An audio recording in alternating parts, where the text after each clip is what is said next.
ইসলামী আন্দোলন বাংলাদেশের মহান সংগ্রামী আমির হযরত পীর সাহেব জামানের হাত থেকে নোয়াখালী হতদরিদ্র ভাইকে রিকশার মূল্য প্রদান করছেন। আজকে আমাদের অনুষ্ঠানের সংগ্রামী প্রধান অতিথি আমাদের সকলের শ্রদ্ধেয় আমির মহান সংগ্রামী আমির আল্লামা মুফতি সৈয়দ মোহাম্মদ রেজাউল করিম হযরত পীর সাহেব হুজুর জামানাই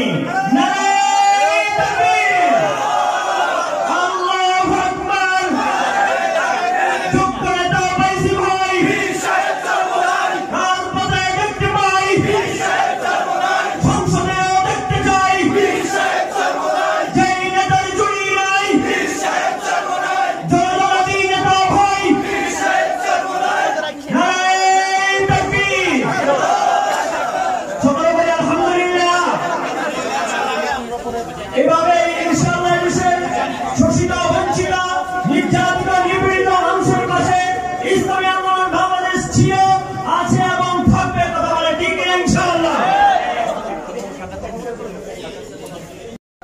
একটা দুর্ঘটনা কবলিত তার রিক্সাটা ছেড়ে হয়ে যাওয়ায় যখন এটা বিভিন্ন মাধ্যমে সংবাদ প্রচার হয়েছে তখনই আমরা খেয়াল করছিলাম, যেহেতু আমি নোয়াখালীতে আসছি এই হিসাবে আমার মূল সহযোগিতা করা যায় কিনা এই চিন্তা ভাবনা করলে আমি তার পাশে দাঁড়িয়ে আমরা তাকে একটা রিক্সা কেনার ব্যবস্থা আমরা করেছি।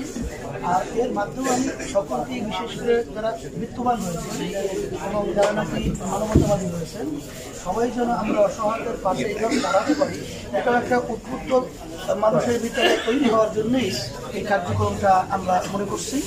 আর আমি সকলকে ধন্যবাদ জানাই, আমরা যেন অসহায় মানুষের পাশে দাঁড়াতে পারি এবং বিশেষ করে সাংবাদিক ভাইরা আপনাদের দায়িত্ব পালন করছেন, আপনাদের যে আন্তরিকতা এই জন্য আপনাদেরকে আমরা ধন্যবাদ জানাই। শুক্রিয়া, ভালো থাকেন, আমরা ভালো রাখুন। আচ্ছা, একটু যদি আর প্রোগ্রামের প্রসঙ্গে একটু জানি, কেন আসলে নোয়াখালীতে? আপনারা তো সাধারণত নোয়াখালী তো আমরা সারা দেশেই বিভিন্ন আমাদের প্রোগ্রামগুলো করে থাকি। আজকে আমাদের জেলা পর্যায়ে আমাদের বিভিন্ন দায়িত্ব রয়েছে এবং আমাদের হাতিও হয়েছে, যদি আমরা সে উদ্দেশ্যে আমরা আসছি।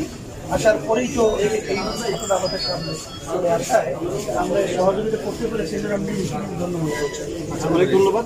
আমরা কি আরেকটু সময় নেব কিনা? ওনার একটু কথা নিতাম আপনার সাথে থেকে, যদি উনি একটু কথা বলতে যদি বলতে আপনাদের জন্য একটু কথা বলতে আপনাদের জন্য কি কথা বলতে সেজন্য বলে বসার সুযোগ করে তাহলে আপনাদের ভালো দেখা যাবে।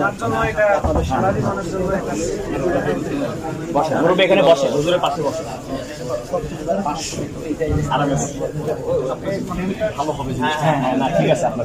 হ্যাঁ, মুরব্বী কেমন আছেন? আপনার রিক্সাটা কিভাবে চুরি হলো? মসজিদের রোডের সাইডে দিয়ে নামাজের টাইম গেছি। আচ্ছা, নামাজ পড়তে গেছে না চুরি হয়েছে? আচ্ছা, এখন হচ্ছে চুরি হওয়ার পরে এই যে আপনাদের যে রিক্সার টাকা দিল অথবা রিক্সার ব্যবস্থা করে দিল, এতে আপনার অনুভূতি কি? কেমন লাগতেছে আপনার কাছে? ভালো লাগতেছে। আপনার পরিবারে কে কে আছে? আমরা 3 জন আছি। এখন যারা আপনাকে এই জিনিসটা দিল তাদের প্রতি আপনার কোনো কিছু বলার আছে কিনা? তাদেরকে ধন্যবাদ জানাবেন কিনা, অথবা আপনার কোনো বক্তব্য আছে কিনা তাদের প্রতি? ধন্যবাদ ধন্যবাদ এবং তাদেরকে ধন্যবাদ। আপনি এটা বলেন যে হুজুরদেরকে আমি ধন্যবাদ জানাচ্ছি। ধন্যবাদ জানাই। ধন্যবাদ জানাই। আচ্ছা, নিশ্চিত করেন আপনারা। রিক্সা চালানোর বয়স এখন না। এটাও আপনাকে এই বয়সে রিক্সা চালানোর কথা না, আপনি পারবেন আবার রিক্সা দিয়ে রিক্সা চালাইতে?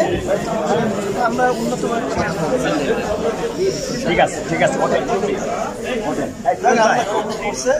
আর পাইছি আপনাকে। ফিরোজ ভাই ওনাকে নিয়ে যান।